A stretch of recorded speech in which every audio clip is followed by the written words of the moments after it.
Well, hello there and good day. Thank you so much for joining me at Dystopian Report, the place where we talk about the nightmare world we found ourselves living in. I'm your host, Jesse Pullman. Today is January 21st. It's Wednesday. It's 2026. It's about 2:04 as I make this video, so it'll probably come out around 2:30. And today's going to be short. I promised on Blue Sky, which is a place you can find me at, link in the description, that I would talk about something that was reported on by Maris Cabas of the Handbasket. So let me switch over to her Blue Sky feed. So new, an American citizen boarding a flight from Boston to Lisbon just told me, after showing boarding pass, every passenger stopped on the jetway by two ICE agents demanding to take their photo. Okay, that's a weird sentence, but that's fine. Maybe I'm just not reading right.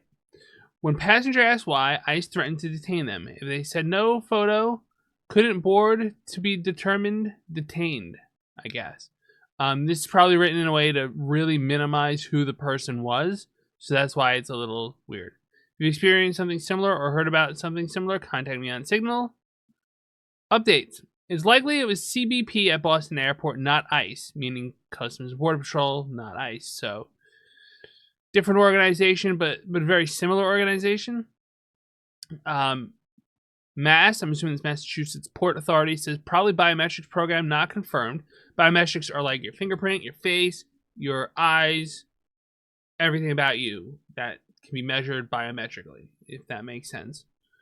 The program site says U.S. citizens can opt out, but passenger yesterday not given option and threatened with detainment for questions. So in other words, hey, we're going to take your picture, or we're going to grab you and Kavanaugh stop you and make you answer questions, probably miss your flight, probably not have a good time, maybe trip you up in some way and get you in legal trouble. Always get a lawyer. Then other sources confirmed pics were taken on another flight Monday, Boston to Lisbon. So it seems like they're really concentrating on Boston to Lisbon, which is interesting. Cabas also says she's gotten at least reports of 5 other instances in the past few months of most likely CBP, possibly another agency because they didn't identify themselves. That's always great.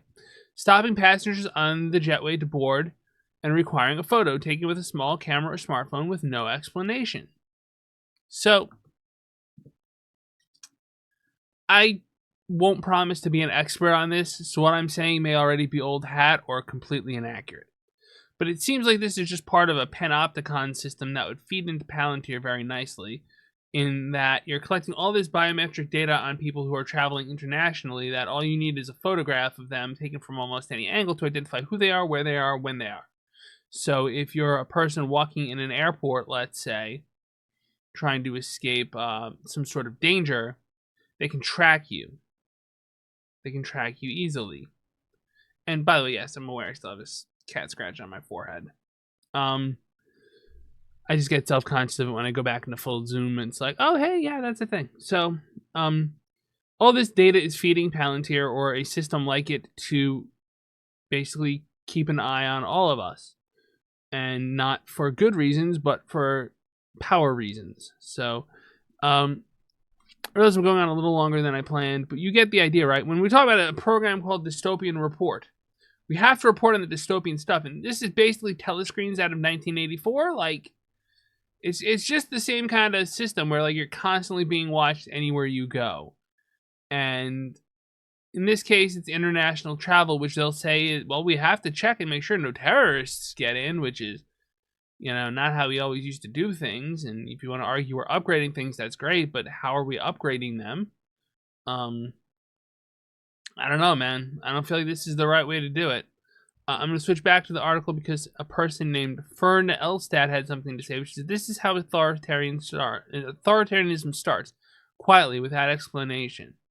I wrote a song about watching power get this detached from reality. It's called We Rise. And yeah, I mean, I do hope we rise. I want to call attention again to Minnesota and Minneapolis having a general strike on Friday the 23rd. So if you're able to and you're in the area, take part. It's a localized thing, but you can take part anywhere you are. You could just not go to work that day. You could just not go to the store that day, unless I think locally owned, like personally owned stuff is an exception from general strike rules, but maybe not. I'm not the arbiter on general strike rules. I could just be wrong. I think that's up to you to decide. But yeah, get what you need in advance. I know we have a big storm coming up this weekend. A snowstorm is going to just hit the East Coast and the South, and it's going to be a heck of a time. Maybe we'll report on that and how they've cut funding to meteorology programs. I don't know, but we'll see. I want to thank you all so much for joining me. If you appreciate what we do here, please hit the like, share, subscribe, friend, follow, or whatever buttons. It really helps the channel grow. It lets me know what you're watching so I can keep making more of it.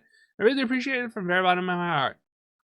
I am on Blue Sky. I have that linked in the description. I have my website linked in the description. Thank you all so much for joining me, and as always on this channel. Pieces.